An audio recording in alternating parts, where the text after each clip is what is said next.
Hello दोस्तों, स्वागत है आपका स्टडी स्मार्ट स्टूडियो में। आज हम फिजिक्स के महत्वपूर्ण टॉपिक द्रव्यमान केंद्र व घूर्णन गति से संबंधित महत्वपूर्ण एमसीक्यू को देखेंगे। तो चलते हैं सेशन की ओर। आज हम इस टॉपिक में बलयुग्म व बल आघूर्ण, गुरुत्व केंद्र व द्रव्यमान केंद्र, कोणीय संवेग व जड़त्व गुण, घूर्णन गति व घूर्णन गतिज ऊर्जा और सरल मशीन व उत्तोलक के बारे में पढ़ेंगे। तो चलते हैं सेशन की ओर। टॉर्क।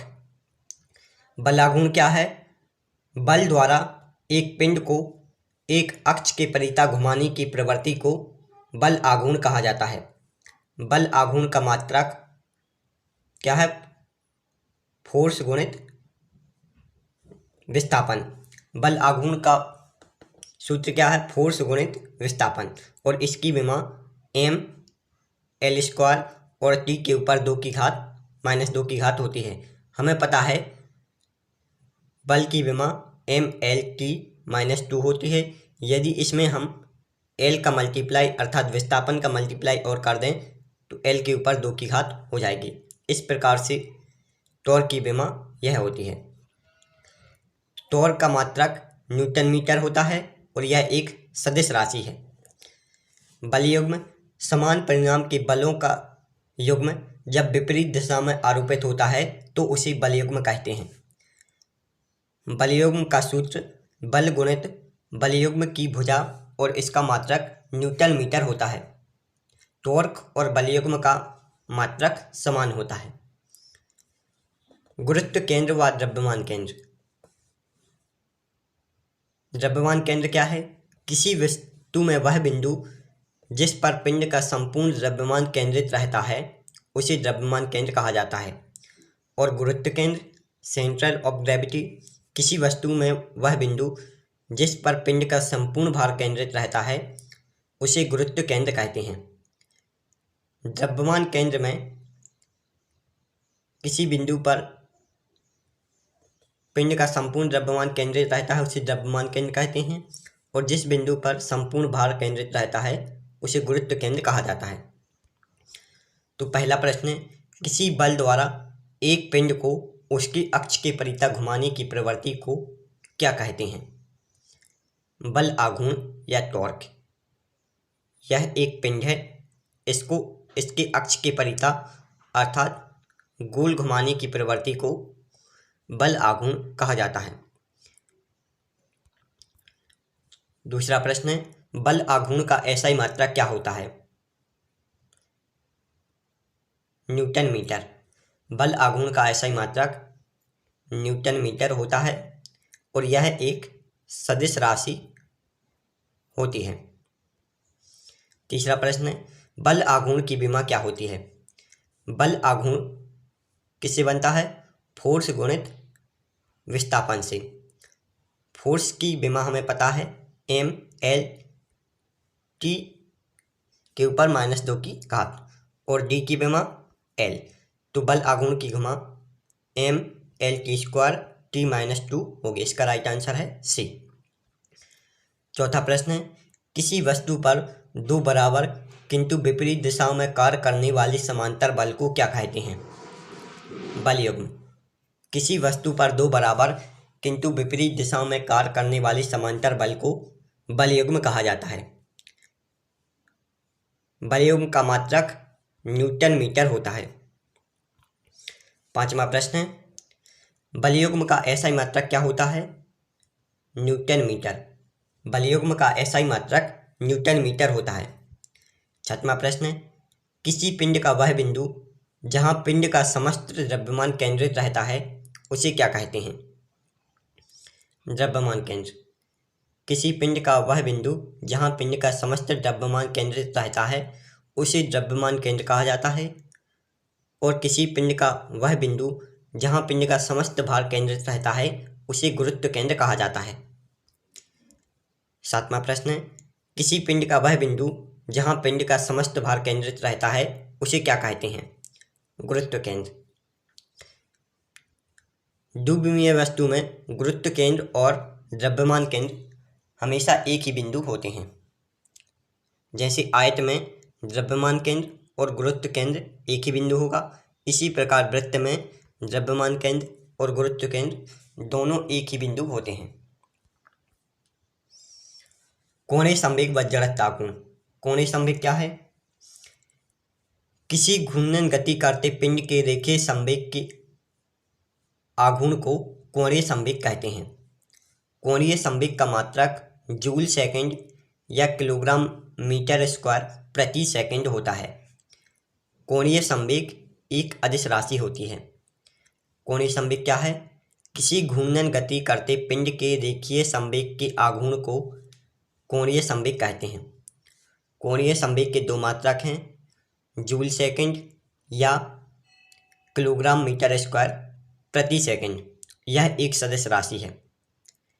जड़त्व आघूर्ण किसी पिंड का वह गुण जो घूर्णन गति कर रही वस्तु में घूर्णन अक्ष के सापेक्ष वस्तु की स्थिति में परिवर्तन का विरोध करती है, जड़त्व आघूर्ण कहलाता है।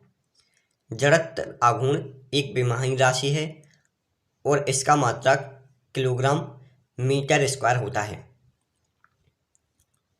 घूर्णनवती व घूर्णन गतिज ऊर्जा किसी पिंड का किसी स्थिर अक्ष के परितः वृत्तीय पथ पर गति करना घूर्णन गति कहलाता है।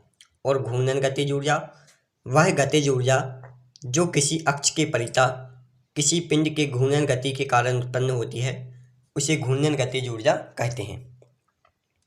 9वां प्रश्न है, किसी घूर्णन गति करते पिंड के रेखीय संवेग के आघूर्ण को क्या कहते हैं?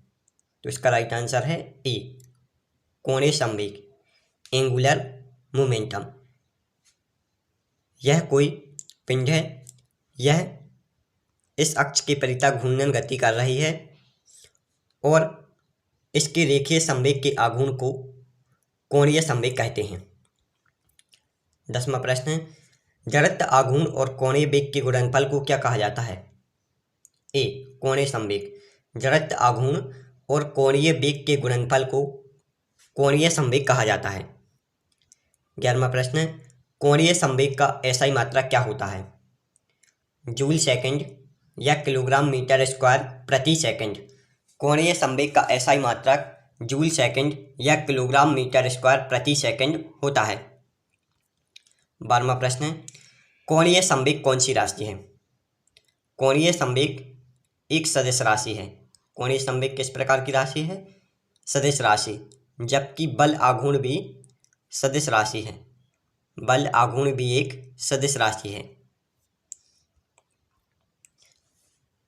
14वां प्रश्न है, किसी पिंड पर बाहरी बल आघूर्ण शून्य हो तो उसका कोणीय संवेग अपरिवर्तित रहता है। यह कौन सा नियम है? इसका राइट आंसर है सी, संवेग संरक्षण या कोणीय वेग संरक्षण का नियम। यदि पिंड पर बाहरी बल आघूर्ण शून्य हो तो उसका कोणीय संवेग अपरिवर्तित रहता है, अर्थात इस वस्तु पर कोई बाहरी बल आघूर्ण नहीं लग रहा तो इसका कोणीय संवेग हमेशा नियत रहेगा। 15वां प्रश्न, किसी वस्तु का वह गुण जिसके कारण वह किसी अक्ष के सापेक्ष अपनी घूर्णन अवस्था में परिवर्तन का विरोध करती है, उसे क्या कहते हैं? तो इसका राइट आंसर है ए, जड़त्व आघूर्ण। जड़त्व आघूर्ण के गुण के कारण यह वस्तु अपनी अक्ष के परितः घूर्णन गति में परिवर्तन का विरोध करती है। यदि यह घूम रही है तो यह अपनी घूर्णन गति में परिवर्तन का विरोध करेगी और यदि यह वस्तु स्थिर है तो यह अपनी स्थिर अवस्था का विरोध करेगी। 16वां प्रश्न है, जड़त्व आघूर्ण एक कौन सी राशि है? इसका राइट आंसर है सी, विमाहीन राशि। जड़त्व आघूर्ण एक विमाहीन राशि है। 17वां प्रश्न है, जड़त्व आघूर्ण का एसआई मात्रक क्या होता है? इसका राइट आंसर है ए, किलोग्राम मीटर स्क्वायर। जड़त्व आघूर्ण का एसआई मात्रक किलोग्राम मीटर स्क्वायर होता है और इसकी विमा ml स्क्वायर होती है। जड़त्व आघूर्ण का एसआई मात्रक किलोग्राम मीटर स्क्वायर होता है। 18वां प्रश्न है, वह गतिज ऊर्जा जो किसी अक्ष के सापेक्ष किसी पिंड के घूर्णन गति के कारण उत्पन्न होती है, उसे क्या कहते हैं? बी, घूर्णन गतिज ऊर्जा। वह गतिज ऊर्जा जो किसी पिंड के सापेक्ष घूर्णन गति के कारण उत्पन्न होती है उसे क्या कहते हैं? घूर्णन गतिज ऊर्जा। अब हम सरल मशीन वास्तुलक के बारे में पढ़ेंगे व उससे संबंधित MCQ। सरल मशीन क्या है? वह मशीन जिसे चलाने के लिए केवल एक बल की आवश्यकता होती है उसे सरल मशीन कहते हैं। सरल मशीन बल आघूर्ण के सिद्धांत पर कार्य करती है। सरल मशीन के उदाहरण हैं उत्तोलक, चक्र, एक्सल पुली, गेज और जैक। यह सभी सरल मशीन के उदाहरण हैं। उत्तोलक क्या है? उत्तोलक वह युक्ति है जो किसी निश्चित बिंदु के चारों ओर स्वतंत्रतापूर्वक घूम सके। अब हम इससे संबंधित MCQ देखेंगे। 19वां प्रश्न, जिस बिंदु के चारों ओर उत्तोलक स्वतंत्रतापूर्वक घूम सकता है उस बिंदु को क्या कहते हैं?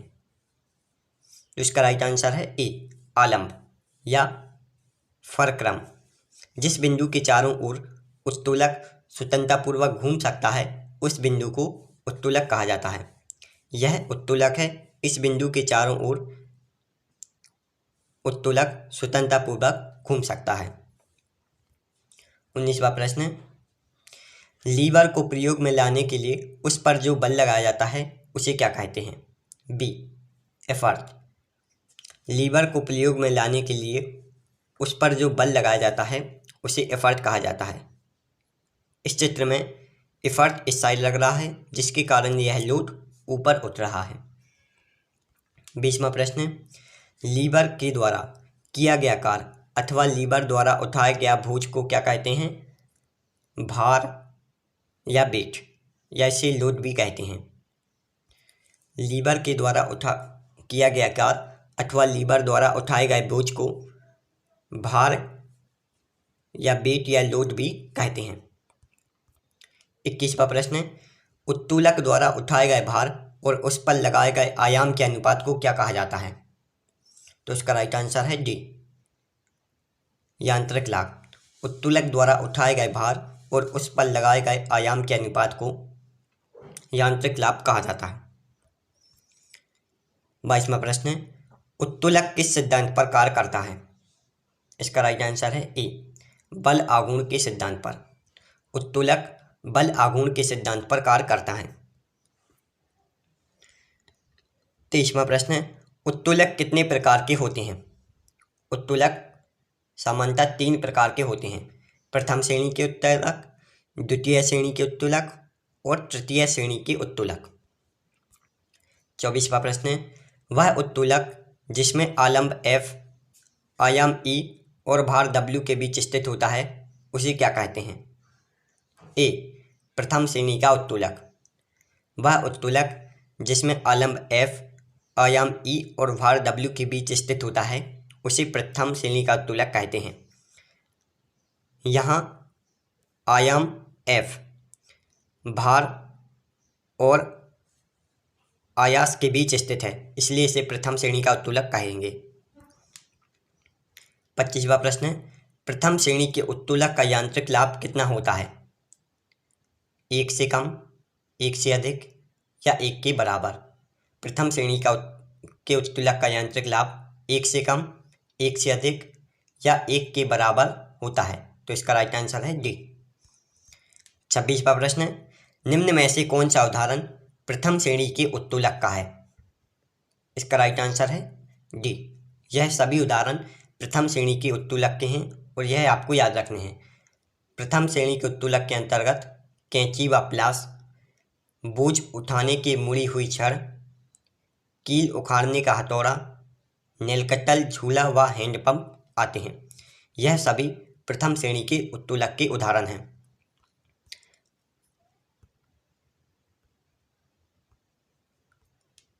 27वां प्रश्न, वह उत्तोलक जिसमें भार W, आलंब F और आयास E के बीच होता है उसे क्या कहते हैं?